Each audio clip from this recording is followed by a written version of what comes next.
नमस्कार दोस्तों। आप सभी को इस बात की जानकारी हो चुकी होगी कि अभी भारत सरकार ने 8th सेंट्रल पे कमीशन मतलब 8वें वेतन आयोग का गठन किया है और 2 दिन पहले इसका अनाउंसमेंट भारत सरकार ने कर दिया था। इसके तहत सभी केंद्रीय कर्मचारियों को 8वें वेतन का लाभ मिलेगा और बाद में ये स्टेट गवर्नमेंट एम्प्लॉयज़ के लिए भी इम्प्लीमेंट हो जाएगा। आप सभी को पता है कि 7th पे कमीशन जो आया था मतलब 7वां वेतन आयोग वो 2016 से इम्प्लीमेंट हुआ था और हर 10 साल पर ये वेतन आयोग का गठन होता है। इसका मतलब है कि 8वें वेतन का फायदा जो होगा वो सभी केंद्रीय कर्मचारियों को 1 जनवरी 2026 से मिलेगा और उसके बाद ये राज्य कर्मियों पर भी लागू हो जाएगा। लेकिन इंडिया पोस्ट में जो ग्रामीण डाक सेवक कार्य करते हैं, क्या उन पर ये लागू होगा या उन पर लागू होना चाहिए या नहीं होना चाहिए, उसी को लेकर आज का ये वीडियो होने वाला है।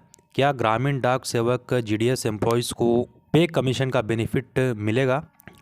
तो देखिए दोस्तों, 17 जनवरी 2025 को ये लेटर इशू हुआ था। ये ऑल इंडिया ग्रामीण डाक सेवक यूनियन के जो जनरल सेक्रेटरी हैं श्री एस महादेवैया जी, उन्होंने इस लेटर को इशू किया और श्री नरेंद्र मोदी जी को ये लेटर उन्होंने सेंड किया है और प्राइम मिनिस्टर ऑफिस में इस लेटर को रिसीव भी कर लिया गया है। आप यहाँ देख सकते हैं प्रधानमंत्री कार्यालय का मुहर यहाँ पर लगा हुआ है।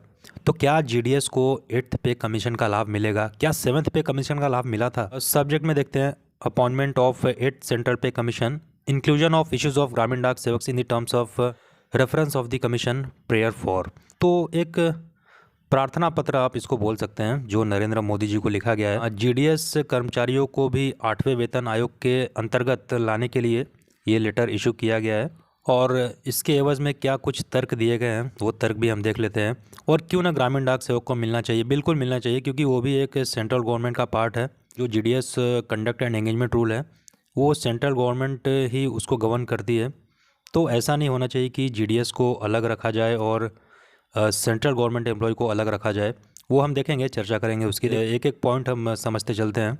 देखिए इन्होंने क्या लिखा है, respected sir, with utmost respect we on behalf of 2.6 lakh Gramin Dak Sevaks of the department of post pay deep gratitude to you and your decision to appoint 8th central pay commission.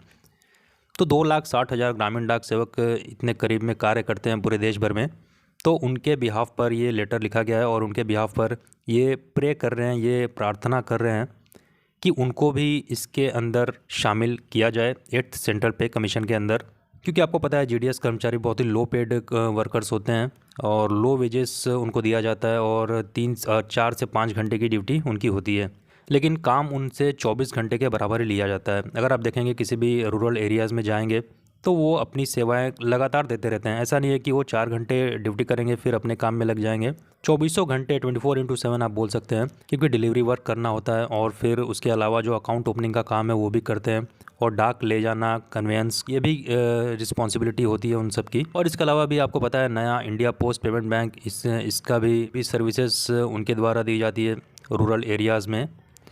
तो देखिए एक एक पॉइंट हम समझते हैं कि क्या तर्क है यूनियन का जिसके वजह से ग्रामीण डाक सेवकों को इसमें शामिल करने के लिए बोला जा रहा है। देखिए सबसे फर्स्ट पॉइंट में, that we are the sevaks who provide and extend postal services including banking system. वही मैं बता रहा था आपसे, जो बैंकिंग की सेवाएं हैं इंडिया पोस्ट पेमेंट बैंक की, वो भी सर्विसेज वो दे रहे हैं। IPPB, direct benefit transfer to the beneficiaries of social security schemes launched by central and state governments, encourage mobilize savings insurance and IPPB operations, but we have been victims of discrimination in pay and service condition। इतनी सारे सेवाएं देने के बावजूद ये discrimination का शिकार होते हैं जीडीएस कर्मचारी, ऐसा इन्होंने लिखा है फर्स्ट पॉइंट में।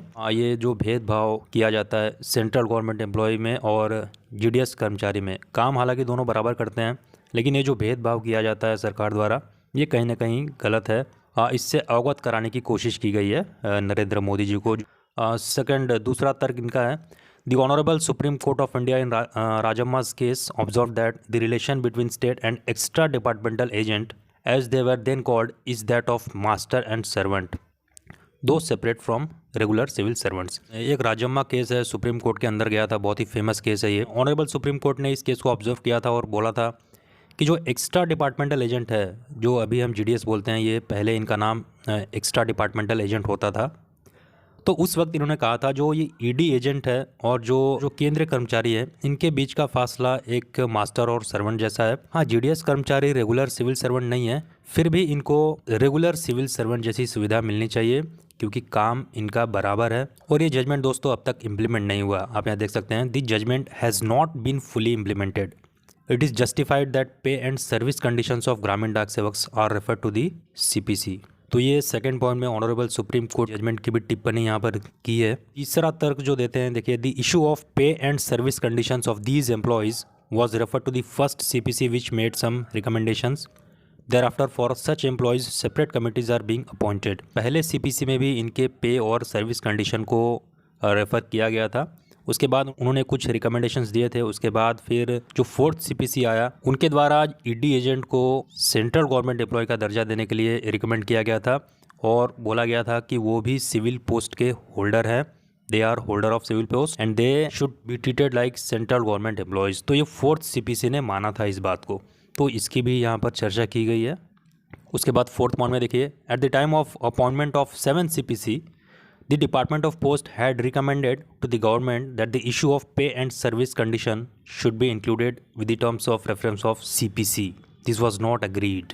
7वें वेतन आयोग के वक्त भी डिपार्टमेंट ऑफ पोस्ट ने रिकमेंड किया था जो पे और सर्विस कंडीशन है जीडीएस कर्मचारियों के, उसको भी 7th CPC के अकॉर्डिंग, लेकिन इस पर भी बाद में एग्री नहीं किया गया था, एग्रीमेंट नहीं हो पाया था। तो आपको पता होगा ग्रामीण डाक सेवकों को 7th CPC में कुछ अलाउंसेस बढ़ा कर दिए गए और एक अलग से चार्ट निकाला गया उनके सैलरी स्ट्रक्चर का, जो अभी तक चल रहा है। 10,000 फिर 12,000 फिर 14,000। तो ऐसा कुछ बेसिक स्ट्रक्चर है उनके सैलरी का, वही अब तक चल रहा है। तो 8th पे कमीशन में भी ऐसी उम्मीद जताई जा रही है कि जीडीएस का फिर एक बार पे मैट्रिक्स रिवाइज होगा। फिलहाल कयास लगाए जा रहे हैं। फिलहाल ये नरेंद्र मोदी जी को चिट्ठी लिखी थी यूनियन, जो ऑल इंडिया ग्रामीण डाक सेवक यूनियन के जनरल सेक्रेटरी हैं श्री SS महादेवैया जी ने, और इन्होंने रिक्वेस्ट किया है अपने इस लेटर से, we therefore most respectfully solicit your आशीर्वाद that the long pending justification of the GDS issues should be included in terms of reference of the 8th CPC as GDS claim law and share in postal system and real backbone of the department central service। ग्रामीण डाक सेवक कर्मचारियों के बारे में बताया कि वो डिपार्टमेंट के बैकबोन है और अहम रोल निभाते हैं ग्रामीण डाक सेवक कर्मचारी। तो देखने वाली बात होगी क्या GDS को 8th पे कमीशन में इंक्लूड किया जाएगा, और जो उनकी लंबी डिमांड्स है, पेंडिंग है, उसको इसमें इंक्लूड किया जाएगा कि नहीं। तो आज के वीडियो में इतना ही, मिलेंगे नए अपडेट के साथ।